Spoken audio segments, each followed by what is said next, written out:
Hello, festival goers, and welcome to Q's Couch Conversations. This is our very first episode, and we are kicking it off in style. We have a very special guest today, Yvette Hardy. Yvette, thank you so much for availing yourself. I can imagine you're so busy. How are you feeling today on day 6 of NAF 18? Chilly, but very happy. All right. Yeah. Now let's take it back to the beginning. Who are you? Who is Yvette? How did you get started in this particular field and career path? Well, I've always loved theatre from the very, very earliest age. Apparently, when I was 4, I was telling my father that I wanted to be an actress and a writer when I grew up. All right. And so that thing has always been there, but it was there largely because I had parents and a family and a community that also loved the arts. So that took me to the arts. So as a kid, I was going to see the ballet or musicals or theatre productions, and I did drama, pretty much my whole life. And so I really had opportunities to engage with the arts, and it made a tremendous difference to my being. Yeah. And I was very motivated to be an actress. That's what I wanted to be. I wanted to be a great actress. But I went to UCT, I studied theatre, I became a professional actress, I moved to Joburg, and one of the first jobs that I had was working for PACT in taking productions to schools. Okay. So it was kind of theatre for young audiences, although I didn't see it like that at the time. I just saw it as like a step in the journey of becoming a great actress, Yeah. And then I started to get into directing, which I really loved because I suddenly realised that it gave me a lot more control of the creative process than I had as an actress a lot of the time. And then I fell into teaching completely by accident, but that also became something I really loved because I found that seeing the transformation that the arts can give young people was incredibly exciting for me. And so I got really inspired by teaching. And initially I was just doing part-time teaching, and it was very sort of, ad hoc. But gradually the teaching just grew and became something that I really invested a lot of time in. And I became the head of department at the National School of the Arts. And then after a time of being there, I decided I wanted to go back into full-time professional theatre. And when I did that, I was going back into being more of a director and a producer than an actress at that stage. All right. But the big producing job that I got at that point in my life was for an international theatre production, which Hugh Masekela did the music for, with some fantastic actors in the company. Andrew Buckland was one, Temi Bachali, and Nick Borayan and various others. And it was a very big international tour, so we were taking it to places that had experienced conflict because the piece was about the Truth and Reconciliation Commission. And I was meeting all sorts of fascinating people in these different countries, and they all had something in the end, it turned out, to do with ASATEJ, this organization that I hadn't heard about. But I started to kind of connect some dots. And so around 2006, I was introduced then to this international organization which focuses on theatre for children and young people. So basically my whole life has been very much engaged with theatre, but with this kind of trajectory which was taking me closer and closer towards theatre for young audiences and also theatre within an international sphere. All right. Now tell us, why is theatre for children so important to you? Why that group of young people? What does that mean for you? Because I really believe that if you don't have access to the arts at the earliest possible age, it becomes very difficult to access later. So it's been proven in all kinds of studies that you really need to engage with the arts. And in fact, the arts are the most natural way of being for children. Exactly. So if you think about what a child does, when a child is playing, what are they doing? They're playing games, the kind of games you play in the rehearsal room. Yeah. They're using rhyme, they're using music, they're using dance, they're using rhythm, they're using, and then they're acting. They are animating objects. They're turning stones into cars. They're turning, a doll into a baby or whatever it is. They're animating the world around them. They're creating little scenarios. They're acting out what they see in the adult world or what they kind of are moving into and dealing with problems through using the arts. Yeah. Then we put them into school and we take all of that way of learning away from them. And we say, you now have to work in this incredibly unnatural way, which is not using the whole human being, which is not engaging all the senses, which is what play does and what the arts do. Yeah. So for me, the arts are actually central to our development as human beings, and they are central to our capacity to learn. So for children to have exposure to the arts is so important.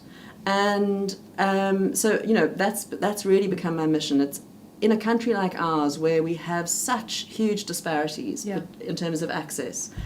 Every child deserves the same right to have access to the arts, regardless of whether they are in a tiny little village somewhere, you know, without a big theatre, or whether they are in a township somewhere.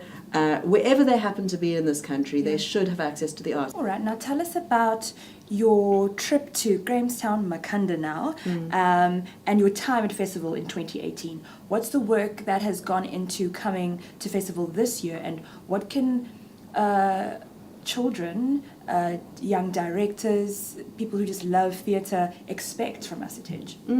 So the way Assetej approaches the festival is that, well, firstly, maybe I need to say that Assetej is it's an international network of artists and theatre companies all across the world who are making work for young audiences.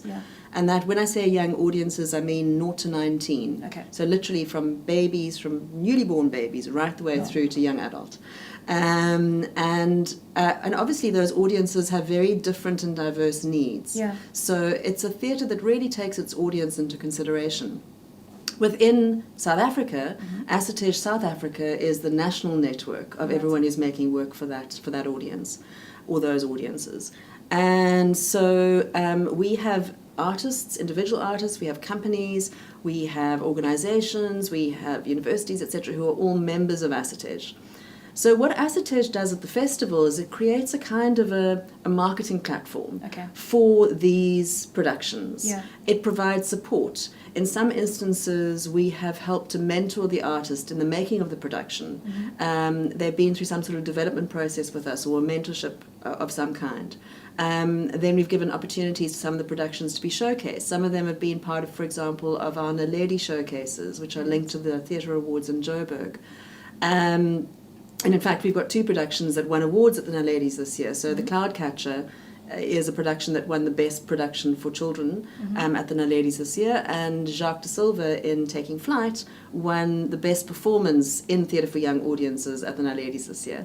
So very nice that they're both here. So basically what we do is we try and create a kind of a community, if you like, of practitioners who are making work for young audiences, and we support them as much as we can, because as anybody who's been to Grahamstown as a professional knows, it is hard. It is hard work to bring your piece here.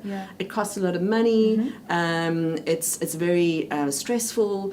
You're trying to do everything yourself. You're trying to do your marketing. You're trying to get your production together. You're trying to make sure that you understand what the festival wants of you. And you know, so we try and take some of that hassle out of being here.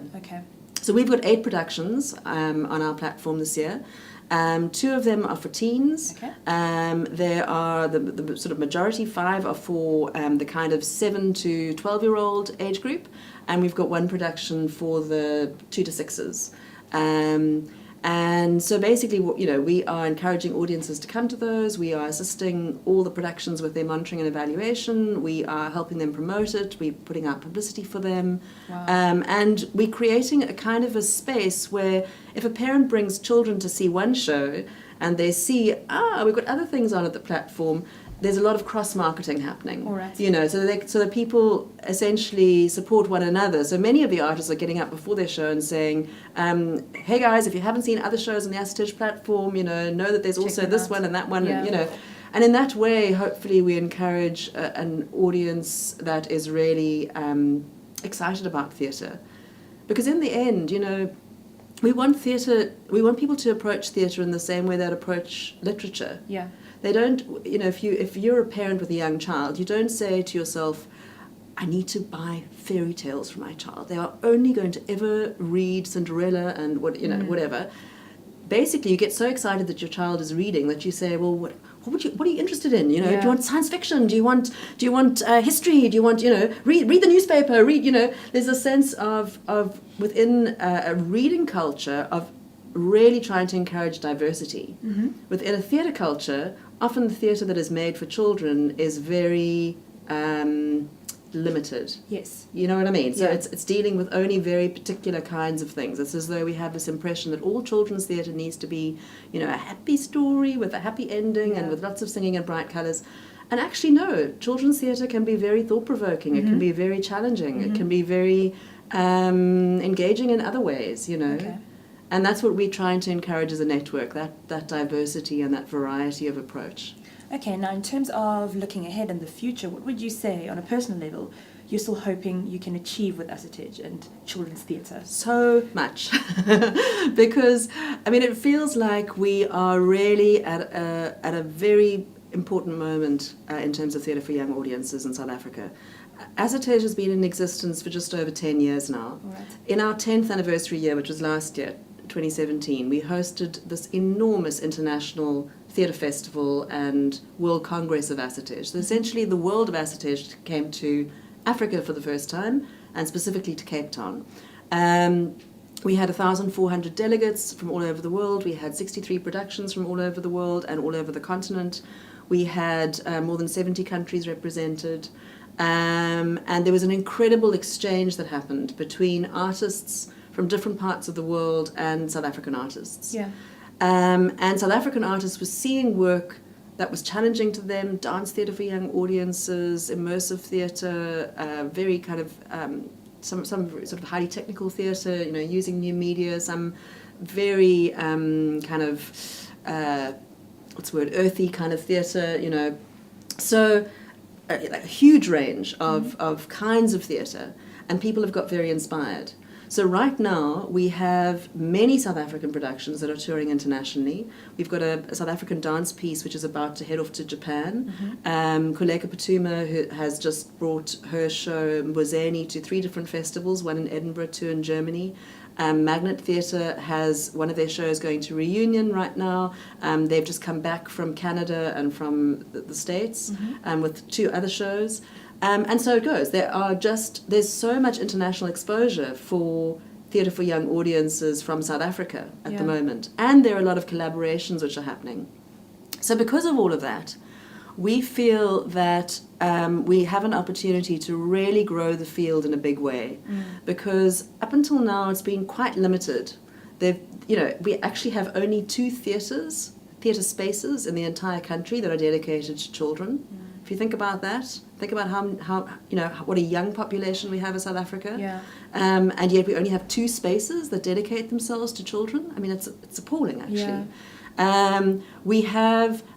We have many companies, but very few of them are properly funded. So they're all struggling to survive, and so it's really, really hard for them. If they can access the international network, and that then gives them some sustainability and some motivation to keep the work going, but then also take that learning and then apply it to wherever they are, to be taking work into schools, into creches, into community centres, we can really start to have the kind of level of access that I believe is necessary, where, our dream is for Assetage that every child in South Africa has exposure to theatre on an annual basis. Wow. That's our dream. And I think that it's possible. I really do believe it's possible, but I think it's becoming more and more possible. All right. So one of the things that we are going to be doing is hosting every 2 years from 2019 an International Theatre for Young Audiences festival based on this huge event we had last year called Cradle of Creativity. And we see that as a little engine for theatre for young audiences. It's going to be a space that kind of makes theatre for young audiences happen, that allows access for the artists to the international kind of framework of Assetage, and which also allows for this kind of filtering and exchange of ideas. Would that be based here in South Africa? In South Africa, Okay. Because Assetage members are in more than 100 countries around the world. And in many of those countries, most of those countries, there is at least one International Theatre for Young Audiences festival. South Africa does not have one. All right. So we are starting it. It's called Cradle of Creativity, and the first one will be at the Baxter in Cape Town in August 2019. But one of the exciting things about our festival is it's going to be a rotating festival. So 2021 we're going to be at the Market in Johannesburg, and 2023 we're going to be in the Northwest, and it's going to continue to rotate. So it'll be in different parts of the country every 2 years. and there's a whole development platform alongside that as well. All right. Now, to wrap up, what would you say is your piece of advice for young directors, performers, anyone in the space who's working with children's theatre and children and wanting to develop children's theatre in the same way that Assettage is, but probably doesn't have the resources, is just starting out? What would you say? How do you go about making the thing that you're feeling and needing and wanting to tackle something that can grow as big as something like Assettage? Well, firstly, Assettage is not, we are a network. All right. You know, so the first thing that I would say to those directors, actors, writers, whatever, is become a member of the network. Sure. Because the moment you become a member of the network, you get access to this community of people who are all working in the same way as you. That's and important who have to your a back, community. you know, who are wanting to help you with the research, who are wanting Yeah. to help you with the development, who want to help tour your play if it's, you know, good, you know. Yeah. So first of all, become a member. Then secondly, I think one of the really important things that I've learned about theatre for young audiences, and actually it's true of all theatre, but people working for adults sometimes forget, is that an audience is not a kind of a monolithic group of people who all think and feel in the same way. Sure. An audience is a set of individuals. Mm-hmm. When you're working for children, you see that absolutely Yeah. crystal clear, because you can see that this little one over here is wriggling quite a lot, this Yeah. little one over here is really engaged, that little one over there is feeling really tetchy and needs to get a bit of sleep or whatever it is, you know. Yeah. And so you as the artist have to think about, how do you hold this audience of individuals, this whole kind of sea of different people with different needs? How do you engage with each one? How do you use your awareness as an artist to really bring them in? Yeah.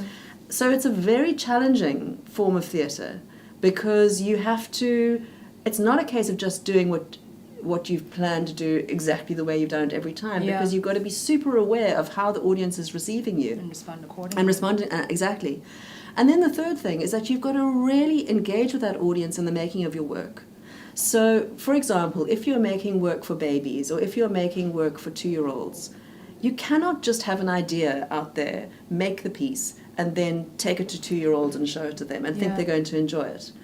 Part of your process has to be about researching your audience, because even if you think you know what it's like to be 2 years old, you don't anymore. Yeah. You know, if you're a professional theatre maker, there are at least 18 years between when you were 2 and, you know. Yeah. And anyway, life today for a 2-year-old is different from it was, you know, when you were 2. Yeah. So you've got to test things on your audience. So what we do a lot of is kind of taking bits of performances into creches, for example, Yeah. and using that as a way to engage with children, to see what they respond to. It becomes a kind of a playful thing as well, you know, so it can extend into other kind of learning. And then using that material and what you learn about that material and how audiences respond to it in the making of your piece. Okay. So that ultimately your piece is really constructed from a real understanding of your audience. And then, as you are travelling your work, I think one of the most important things that artists, and again, this is true of all artists, not just theatre for young audiences, but particularly for theatre for young audiences, is it is never the end result, if you know what I mean. It is never the end of the process. Okay. That every audience teaches you something new. And particularly when you start to tour a lot within South Africa, or when you start to take your work outside of the country, you start to see how you've got to respond to these different contexts. You've got to, you know, and you've got to allow the work to grow and to develop and to be responsive. And you've got to keep yourself absolutely kind of, what's the word I'm looking for, connected to the quality of what it is that you're delivering. Yeah. You can never become complacent. You have to make sure that, because often this is children's very first experience of the theatre, you know. A lot of pressure for the impression that you leave. Exactly. You want them to love this experience, Yeah. to get something meaningful from this experience so that they want to come back. If you mess it up, you might have literally lost your audience, you know, forever. They will never come to the theatre again. So actually the stakes are really high. You've got to make it as good as it possibly can be. All right, well, there you have it. Yvette, thank you so much for joining us on the couch, and good luck for the rest of the festival and going forward. Asiteja you. is doing brilliant work, and we are so lucky to be able to experience that right here in a small town like Makanda, but a festival as important as the National Arts Festival. So thank you, and keep doing the amazing work that you're doing. Thanks so much. Guys, that's it for episode 1. Please check all our material out on Q Online. We are trying to bring you so many different interviews and stories, and from the fun to the serious to the fabulous. We're trying to cover it all. We're keeping you in the loop and making sure that your festival experience is the best that it can be. Catch us for episode 2 and enjoy the festival.